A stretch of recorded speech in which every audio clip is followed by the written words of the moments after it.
સુરતમાં શિવશક્તિ માર્કેટમાં લાગેલી આગ આખરે કાબૂમાં આવી ગઈ છે। 36 કલાક જેટલો સમય લાગ્યો, પરંતુ આગ કાબૂમાં આવી ગઈ। ફાયર વિભાગ દ્વારા હાલમાં કુલિંગની કામગીરી કરવામાં આવી રહી છે। આગમાં વેપારીઓને કરોડોનું નુકસાન વેઠવું પડ્યું છે। 55 જેટલી માર્કેટ વિસ્તારમાં માલ લઈ જવા પર પ્રતિબંધ લાદવામાં આવ્યો। મોટા વાહનોમાં માલ લાવવા લઈ જવા પર પ્રતિબંધ છે। ફાયર અને પોલીસ વિભાગ વેપારીઓ સાથે એક મીટિંગ કરશે। શિવશક્તિ માર્કેટના 800 થી વધુ વેપારીઓ સાથે બેઠક કરશે।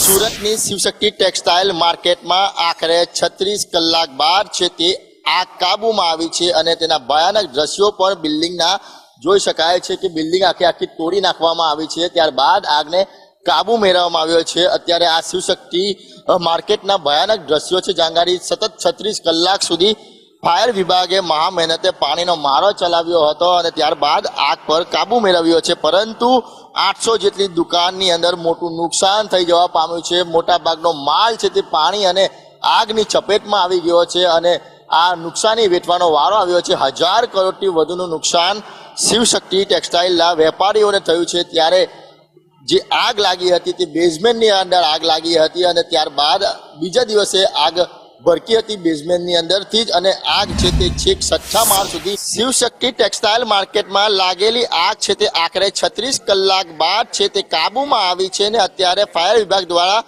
કુલિંગનું કામ કરવામાં આવી રહ્યું છે। રાત્રે જે કહેવાય કે આ આગ છે તે કાબૂમાં લેવામાં આવી હતી અને ફાયર વિભાગ તરફથી હજી પણ જે પાણીનો મારો છે ચલાવવામાં આવી રહ્યો છે અને કુલિંગનું કામ કરવામાં આવી રહ્યું છે। સતત ફાયર વિભાગે છે તે 36 કલાક સુધી મહા મહેનતે आग पर जो कहवाय के पानी सब शू कहशो अत्यारे कई रीतनी परिस्थिति है? अभी आग पे पूरी तरह से कंट्रोल हो चुका है और हम लोग सारा चेक करके उसमें कूलिंग करना चालू है, बस बाकी आगे कुछ नहीं। सर, अंदर से क्या है बिल्डिंग का माहौल और किस तरह की नुकसानी है? दुकानें तो काफी कुछ जल चुकी है और उसके अंदर का जो भी साड़ियों का मटेरियल है वो भी जल चुका है और जो बहुत सारी दुकानें ऐसी है जिनको हम लोग बचा चुके हैं, बचाने में कामयाब रहे हैं। अभी तो आग का कोई खतरा नहीं है, बस पानी मार के भी उसका कूलिंग करना चल रहा है। 40-50% अभी बची हुई है, 40% के आसपास, लेकिन सही तरीके से नहीं कहा जा सकता क्योंकि क्या है कि शटर भी है काफी इसके बंद है और हम लोग खोलना देख रहे हैं उसका कटिंग वगैरह करके, और बहुत सारी जो है 50-60% के आसपास वो जल चुकी है अंदर से। सर, 36 घंटे लगे आग बुझाने के लिए, कौन से कारण से इतनी मुसीबत वेठनी पड़ी सर?